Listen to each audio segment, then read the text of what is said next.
Starting with you हाफिज साहब, अगर मैं पूछ पाऊँ, ये 190 मिलियन पाउंड्स का जो केस है ये कहाँ पे उलझा हुआ है आपके ख्याल में? मतलब इसके ऊपर ये पिंग पोंग जो चल रही है, पार्टीज, जुडिशरी, लॉयर्स, ये क्या वजह क्या है?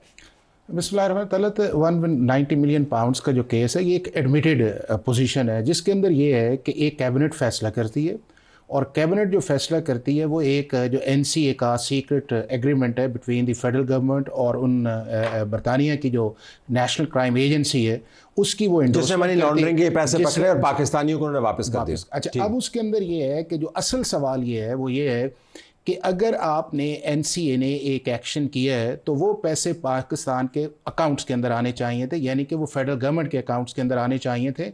और वो ये है कि कोई भी मनी लॉन्ड्रिंग अगर करता है तो वो पाकिस्तान का या दुनिया का कोई भी मुल्क हो उसके मेन अकाउंट्स में जाते हैं।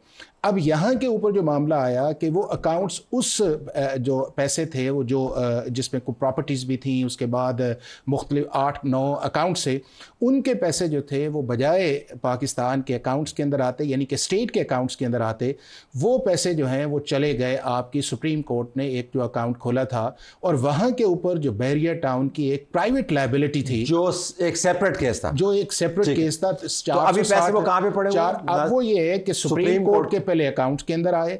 अब सुप्रीम कोर्ट ने उन सुप्रीम कोर्ट को उस अंदाजा नहीं था, लेकिन अब मामला जब दोबारा मौजूदा चीफ जस्टिस ने टेकअप किया तो वहाँ के ऊपर जो है उन्होंने फिर जो पैसे थे अब वो 2 जगह भिजवा दिए हैं। वो फेडरल गवर्नमेंट को कुछ भिजवाए हैं, कुछ सिंध गवर्नमेंट को भिजवाए हैं, चूँकि वो जो बैरियर टाउन वाला मामला था कराची। अब मामला ये है कि क्या प्राइम मिनिस्टर ऑफ पाकिस्तान या फेडरल कैबिनेट ने जो फैसला किया है उसके अंदर एक फैसिलिटेशन है या नहीं, और उसके बदले उन्होंने कोई ग्रेटिफिकेशन ली है नहीं। उसके बदले में है जो आपके पास अलकादर ट्रस्ट भी आ गया है, आपके पास वो ज़मीन भी आ गई सुहावा वाली, तो वो एक ऐसा। अब उसके अंदर ये है कि सिर्फ ये कह अभी इधर रुक जाए, अब आधा हिस्सा जो है ज़रा वो काबीना से मुतल्लिक आपके पास रिकॉर्ड है तारिक साहब, आप वो रिकॉर्ड रिलीज़ भी कर सकते हैं। काबीना का कोई ऐसा फैसला जो इतने ही उलझाव का बायस बना हुआ हो, रिकॉर्ड रिलीज़ कर दें कि जी ये डील थी एनसीए के साथ, या कोई आपके ख्याल में बहुत बड़ा मसला हो जाएगा बरतानिया की नेशनल क्राइम एजेंसी के साथ? ये क्या तला साहब, बरतानिया की जो नेशनल क्राइम एजेंसी है उसके साथ मसले की बात नहीं है। जैसा कि हाफिज साहब ने अभी बात की है कि ये एक ओपन एंड शट केस है। कैबिनेट में अगर रिकॉर्ड है तो उसे रिलीज़ करने में कोई ममानियत नहीं है, कर देना चाहिए, मैं आपकी इस बात से इत्तफाक करता हूँ। लेकिन ये मामला जो कैबिनेट की असल जो इसमें ख़राबी हुई है या जो जहाँ के मेलाफाइडी है वो ये है कि एक बंद लिफाफा जो है ना वो कैबिनेट में लहराया गया। ठीक, ये कई मिनिस्टर्स जो उस वक्त काबीना का हिस्सा थे वो इसकी मुतअद्दिद दफ़ा तस्दीक भी कर चुके हैं कि लिफाफा एतराज़ भी किया, 2-3 एतराज़ भी किया कि जो इसमें है उसके कंटेंट्स को बगैर खोले हुए आप अप्रूव करें। आप खोलें और लोगों के सामने डाल दें कि ये है, नहीं आ भी जाएगा। और मेरा ख्याल है कि ये कोई स्टेट सीक्रेट भी नहीं है, ये तो एक क्राइम है और उसको तो एक्सपोज करना ज़रूरी है।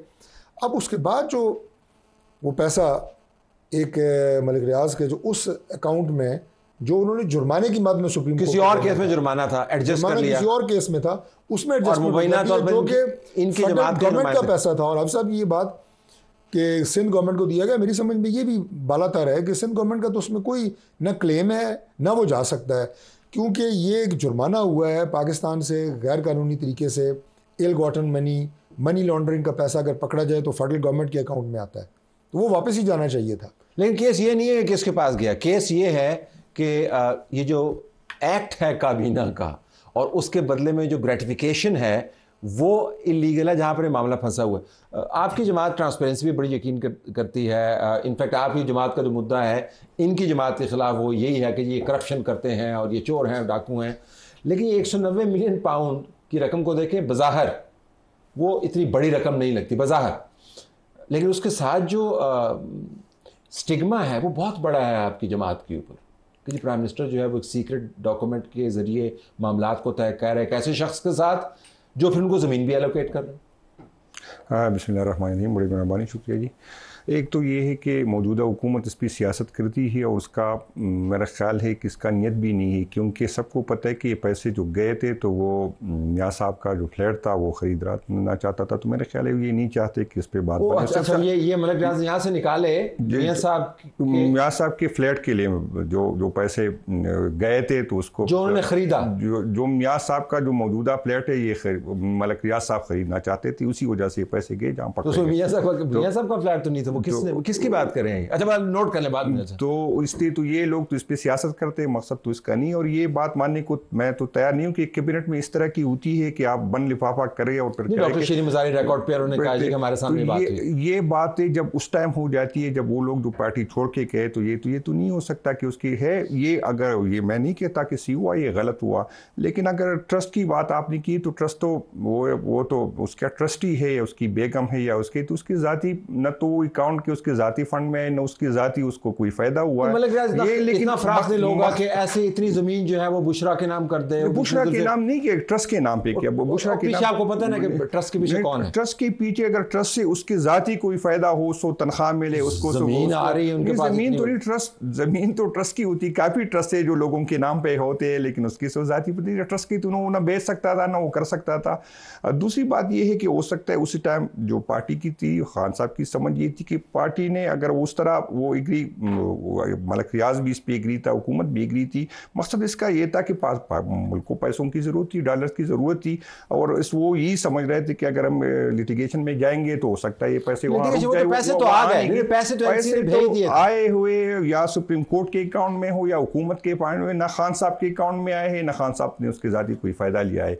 लेकिन बाकी ये है कि सबको पता है कि ये पैसे क्यों गए थे, किस लिए उसने क्या खरीदी थी। ये ऐसे इंटरेस्टिंग आर्गुमेंट है। वो कह रहे हैं जी कि उन्होंने ट्रस्ट बनाया। बुनियादी तौर पे बात ये नहीं है कि पैसे गए या पैसे आए।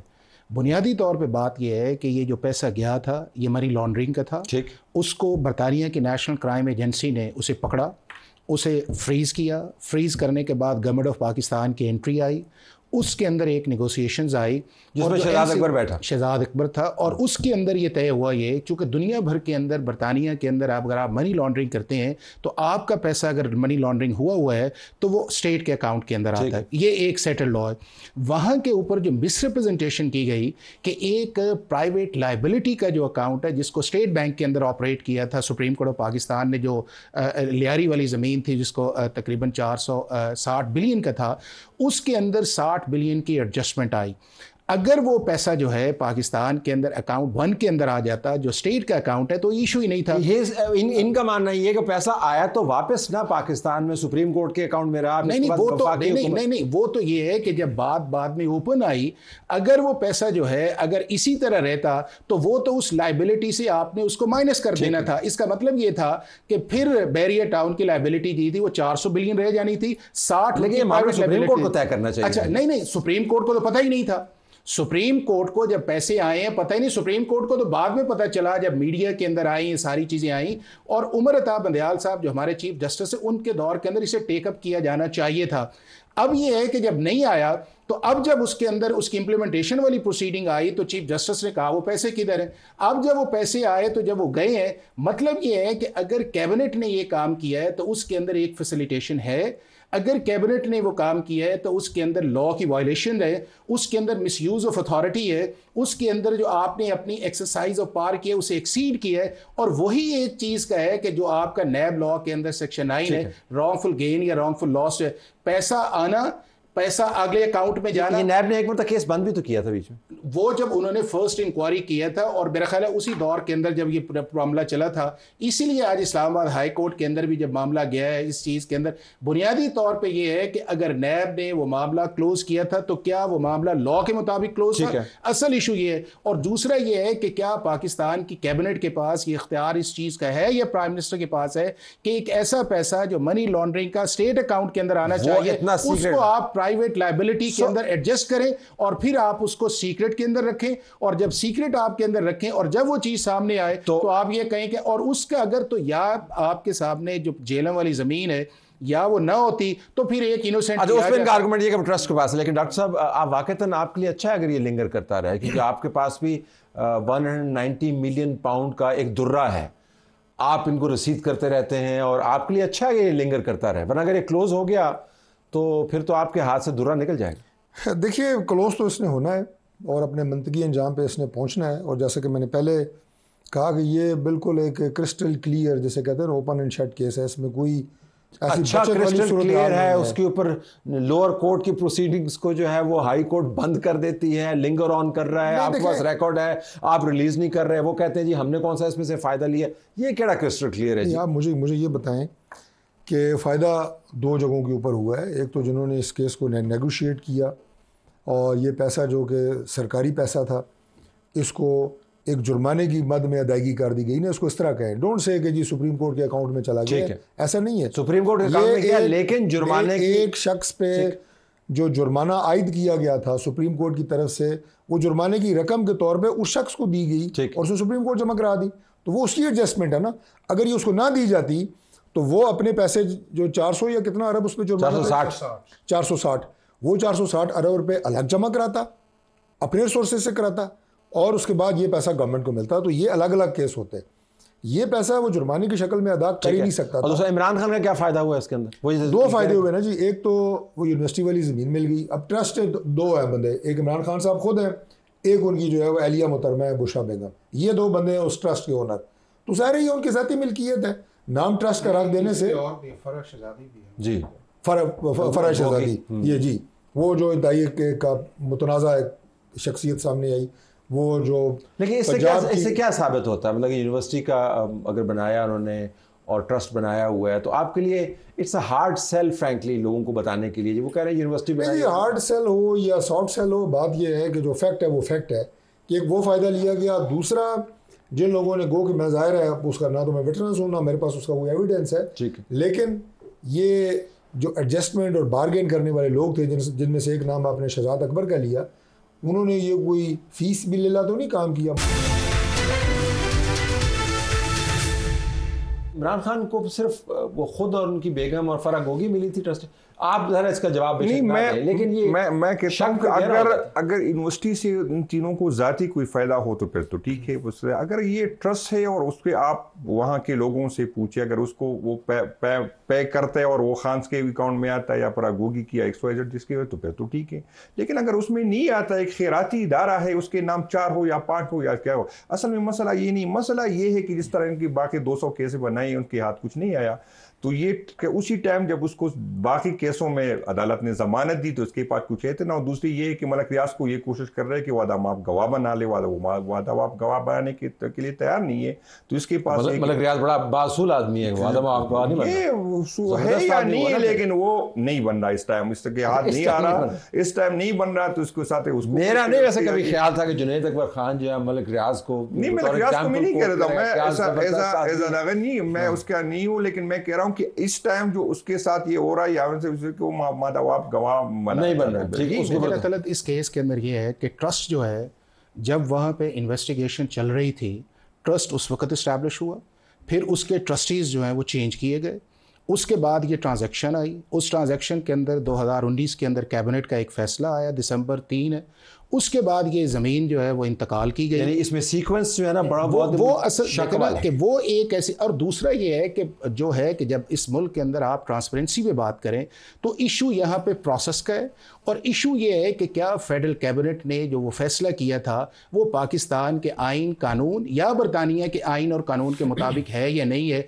और वो ये है कि आप उस अमाउंट को सीधा पाकिस्तान के उस पैसे के अंदर आना चाहिए जो आपका उन चीज़ों के लिए रखा हुआ है जिसे आप फेडरल अकाउंट। और दूसरा उस चीज़ सिर्फ हाफिज़ साहब की इजाज़त से मैं सादा सी मिसाल दे देता हूँ जो आम फैन जैसे मेरे जैसे शख्स को समझने में आसानी होगी कि ये बिल्कुल ऐसे ही है कि जैसे इस्लामाबाद में ट्रैफिक सिग्नल तोड़ने पे मुझे कोई ट्रैफिक सार्जेंट 5,000 रुपये का जुर्माना करे, ठीक, मैं वो जुर्माना कहूँ कि जनाब ये लें आप ही जमा करा दें, और वो रकम लेके ट्रैफिक सार्जेंट जाके मेरा बिजली का बिल जमा कराए, ठीक, जुर्माना भी हो गया। यानी अगर आपने डिफॉल्ट किया हो तो वो जमा करा दे कि जी डिफॉल्ट तय हो गई, मेरा मतलब जुर्माना किसी और जुर्माना भी हो गया ना, जुर्माना मुझे हुआ है, ठीक है, मेरी वो रकम दी गई ट्रैफिक पुलिस के दफ्तर जमा होनी चाहिए ना, उससे मेरा बिजली का बिल अदा हो गया है, ठीक, तो दोनों काम हो गए हैं, वो पैसा मेरे अकाउंट में भी आ गया है और जुर्माना भी हो गया। ये असल में हुआ ही है।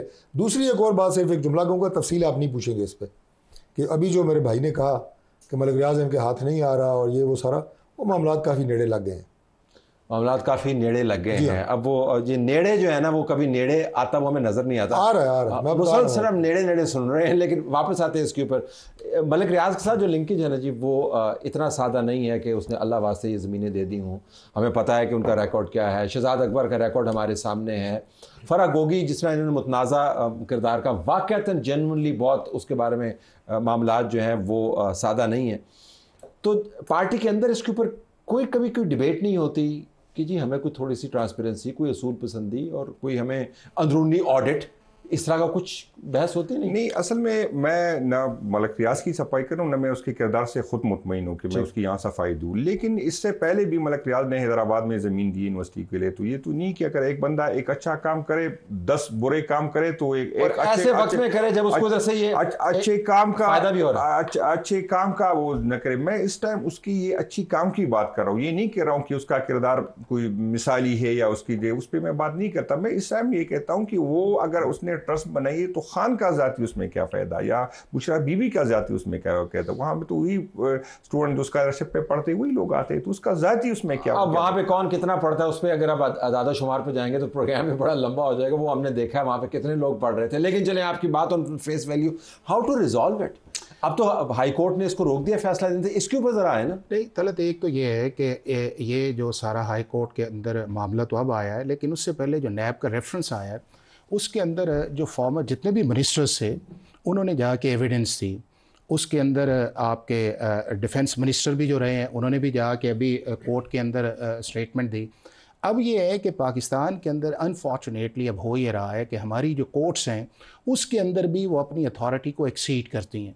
अब ये है कि अगर आपके सुप्रीम पास कोर्ट ने आज नहीं, वो आया है ना, देखे ना, सुप्रीम कोर्ट ने कहा है कि हाई कोर्ट के पास ना सुओ मोटो की पार है, और दूसरा ये है कि जिस मामले को अगर high court supreme court cognizance ले ले तो हाई कोर्ट जुरिसडिक्शन एक्सरसाइज ही नहीं करता।